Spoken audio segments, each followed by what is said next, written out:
Sa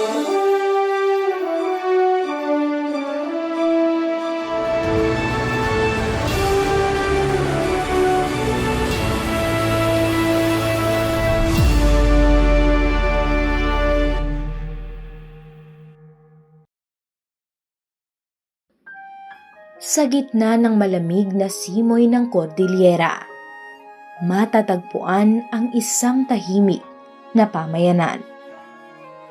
Ang bayan ng Busao.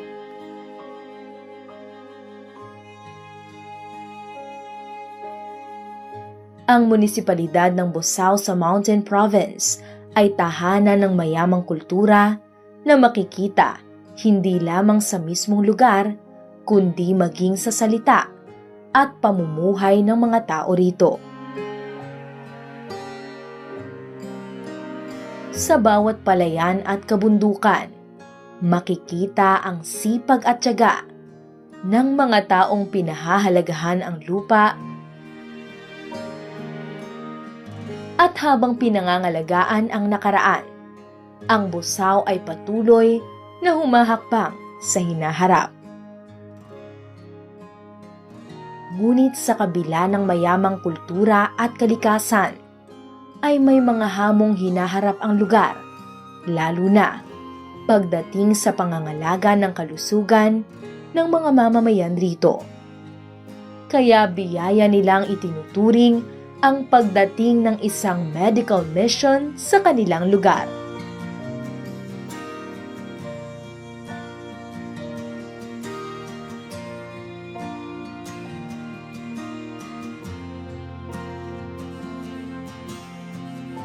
Maraming tulong po. Kasi lalo na itong optical, kasi walang optical clinic dito sa amin. Kaya ang dami-daming napunta dito para magpa-check up ng mata. Ikaw ate, na natulungan, na ito ay agas ay libre. Why siguro amindan imanis nakatlarag sa kandang. We are happy that no umay dati so that those who cannot come to the RHU for check-up or cannot go to the hospital will come here for check-up. Dakdalaybanan. Ay umalit talaga ngayon pa-check up. Ikandak ka pa iti antukos mo para reading. Kung nadamot agas nga intid da. Adi da ikakabilay ng ato da. Mayud yung gap. No di kasla disim parehas. We are from Busao.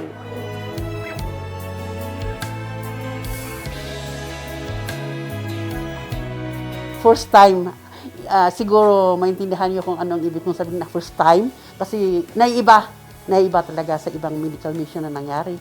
Iba talaga ang mayroong nangyayari na medical missions noon, pero hindi ganitong karami ang mga tao at saka kasi ang ginawa po namin lahat yung mga 14 barangays binigyan namin ng invitation through the barangay officials. Kaya nga medyo nagulat ako kaninang umaga nang pagdating ko po dito. 7 o'clock yun. Ang dami ng taong nakaano. I would like to greet the MCGI for their event. And of course, when I learned about MCGI, it was very inspiring na napag-google pa ako para tignan kung ano yung mga activities nila. Again, thank you and greetings po from the people of Busao. Salamat po sa Diyos. Malayo man ang lugar, nailapit naman sa mga taga-Busao ang libreng serbisyong pangkalusugan. Sa bawat konsultasyon ay naibibigay ang mahalagang payo para sa maayos na kalusugan. Kaakibat nito ang libreng mga gamot para sa kanilang paggaling. Sana po ito pong ginawa niyo ay maging isang ilaw sa mga taga-Busao.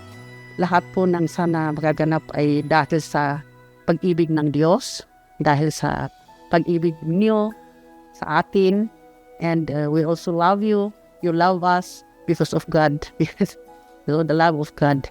Iso nga way mabaan sin pamati da, nintintinulong da, sin tulong ako Diyos. Wala na narami danda ikagto na ay nin tulong sinande da ipugaw ay kasapulan. Yun ang isang na-appreciate ko sa inyo kasi nakita ko na ang Diyos talaga ay hindi lang present sa simbahan mo o sa simbahan nila o simbahan ninyo. Pero ngayon na na binabasa ko yung international na tawag doon, ay siguro nga talaga itong simbahan na to. Talagang ginagawa talaga nila yung serbisyo ng Makadiyos. Nagpasalamat kami iti MCGI, iti amin Kenyayo, amin dagiti doctors, amin dagiti workers, amin ti workforce. At least nakaumay kayo dito Busaw nga nang iti serbisyo yo para iti tatao. Patagyaman tayo lang kanya po Diyos. Lumiwanag na gayon ang inyong ilaw sa harap ng mga tao upang makita nila ang inyong mabubuting gawa at kanilang luwalhatiin ang inyong Ama na nasa langit. O ngayon, papaano mo bang madadala sa kaligtasan? Paano mong mahihikayat sa pagbabalik loob sa Diyos ang mas marami? Di ba ang layunin mo kaya mo hinihikayat para mailigtas sila? O, madala mo sila doon sa aral ng Diyos. O, para mas marami ang madala mo, lumiwanag na gayon ang inyong mga ilaw. Sabi, ang inyong ilaw sa harap ng mga tao para makita nila ang inyong mabubuting gawa at kanilang luwalhatiin ang inyong Ama na nasa langit. Kaya pala yung bayan ng Diyos, kapatid na Rodel, nakatayo yun sa bundok. Bakit? Kaya nasa bundok, nandun sa mataas na lugar para lumiwanag at makita at luwalhatiin ang inyong Ama na nasa langit. Ang medical mission sa Busaw ay hindi lang naghatid ng tulong medikal, kundi ginhawa at pag-asa.